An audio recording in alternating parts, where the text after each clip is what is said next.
Maski dito galing yung tao o doon sa kabila, makakadaan na ng maluwag dahil wala na dito yung kotse.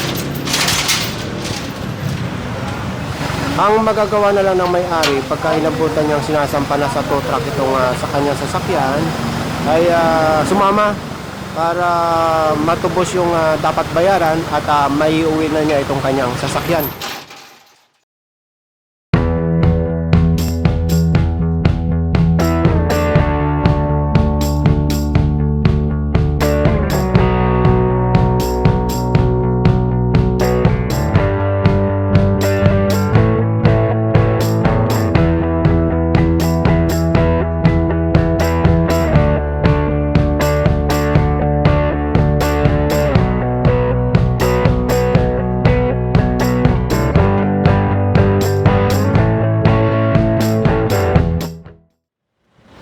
Magandang araw sa inyo lahat. Nandito tayo ngayon sa may Scout area at sapot ng Quezon City.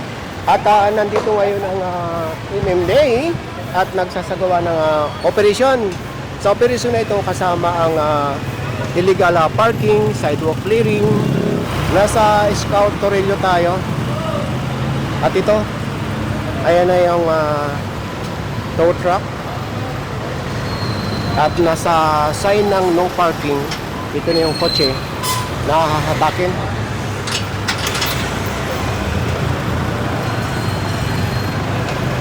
Katulad ng mga sasakyan ito, nakalabas ang ngoso. At sa halip na dito dadaan ang mga tao, bababa na sa kalsada. Ngayon, sa mga nagtatanong kung magkano ang fine sa illegal parking, pagka walang driver, 2,000. Ngayon pag may driver, titikitan lang 1,000. Ngayon pagka hindi lumabas yun ng 5 minutes, itotow na yan at mayroon pang karagdagan na bayad pagka nato sa tow truck. So yan, lumabas ang driver, titikitan na lang yan, 1,000 ang bayad. Nandito tayo ngayon sa may kahaba ng Scout Tuason. At ito, merong dalawang matitikitan.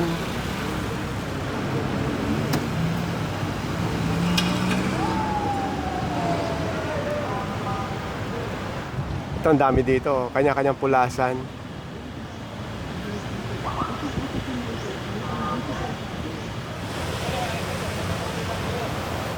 Lumabas na may-ari pero matitikitan na lang.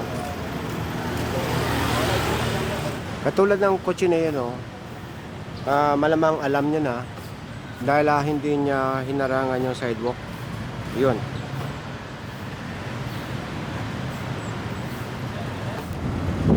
Sa mga kabayan nating motorista, iwasan yung mag-park dito sa kahabaan ng Mabuhay Lane. Talagang matitikitan kayo. Nandito ngayon ang clearing operation sa may kahabaan ng Himadi at sakop ng Quezon City. Ito yung dating Magnolia, Robinsons na ngayon.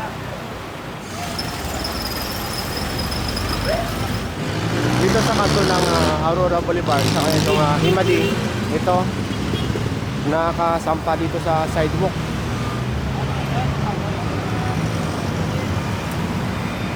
At ito talagang nakaharang yung oso dito sa sidewalk. Itong kotse na ito ay walang driver. So bibigyan pa rin ng 10 minutes or mahigit, hahatakin na yan. Ayan, tow truck nakaabang. So ito na, mahigit 10 minutes na tayo dito. At hindi pa rin lumalabas yung driver o talagang wala yung may-ari.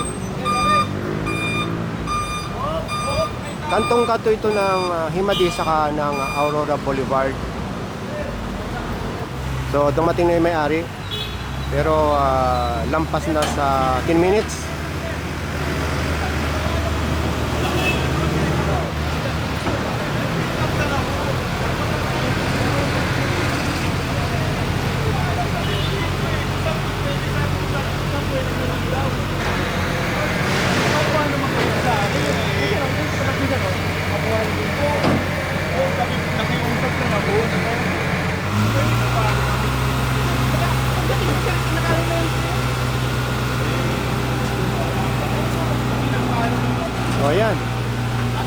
maganda ng daanan ng tao. Kasi ito corner, tapos ito ay pedestrian pa.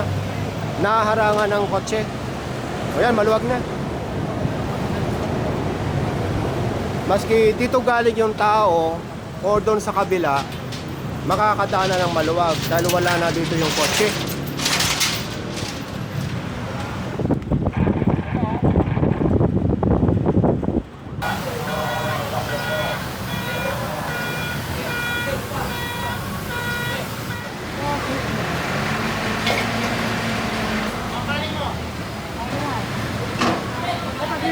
Ito, dumating na may-ari.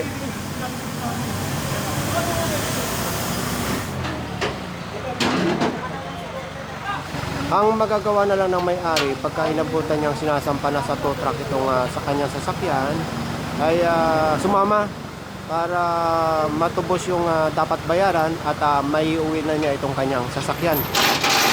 Ito naman yung isang tow truck. Nasa kahaba pa rin tayo ng Scout Chotoko. Nasa Mabuhay Lane pa rin tayo.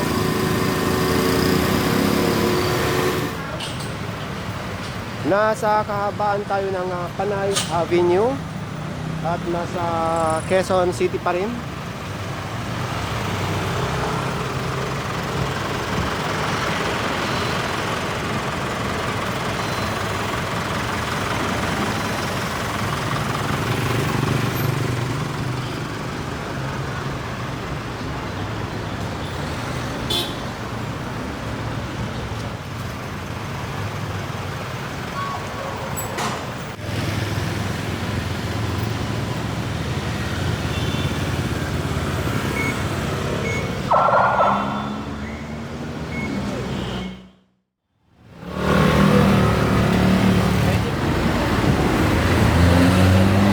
Nandito tayo ngayon sa Camias at sapot pa rin ng Quezon City.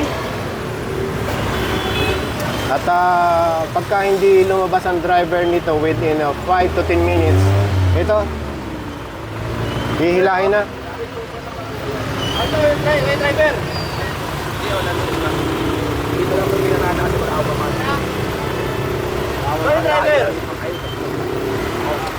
Sa barangay pala ito. Driver!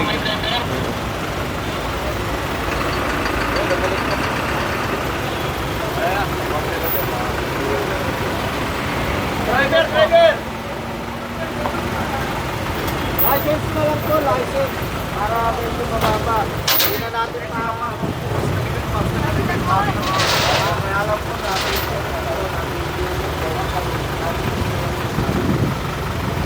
Meron daw driver. Tinatawag lang. Ngayon pagka lumabas ang driver, titigitan na lang at hindi na hihilahin.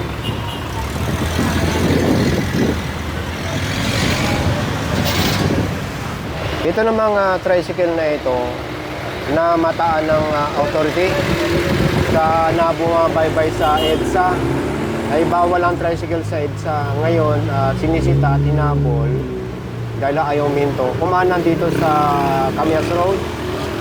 At ito na pag-alaman, yung driver ay walang lisensya at hindi nakarehistro yung motor. Kaya i-impound ito at hindi ito matitikitan dahil walang driver's license yung may-ari.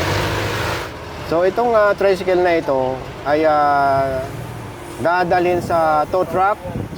Hindi na pwedeng magmaneho yung may-ari dahil wala nga lisensya. Kaya itong authority na lang magmamaneho para dalhin sa tow truck.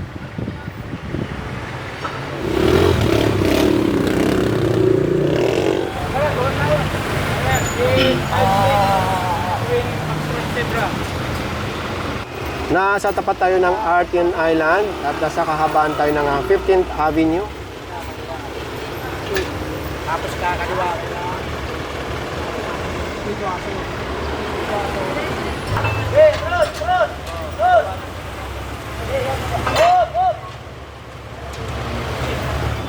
Kasi tingnan nyo nga naman mga kabayan, ito, kulang yung kanilang kotse para maipasok yung maipasok yung puwet hanggang doon.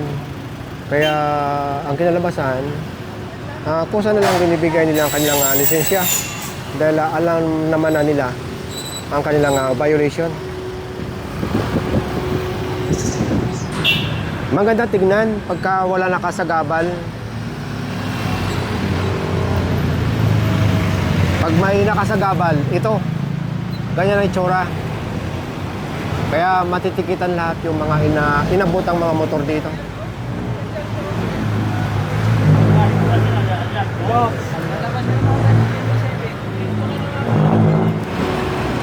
Katulad yan mga kabayan, no? Sa halip na sa sidewalk sila dadaan, iiwasan na yung itong pick-up. Nakalabas ang puwitan.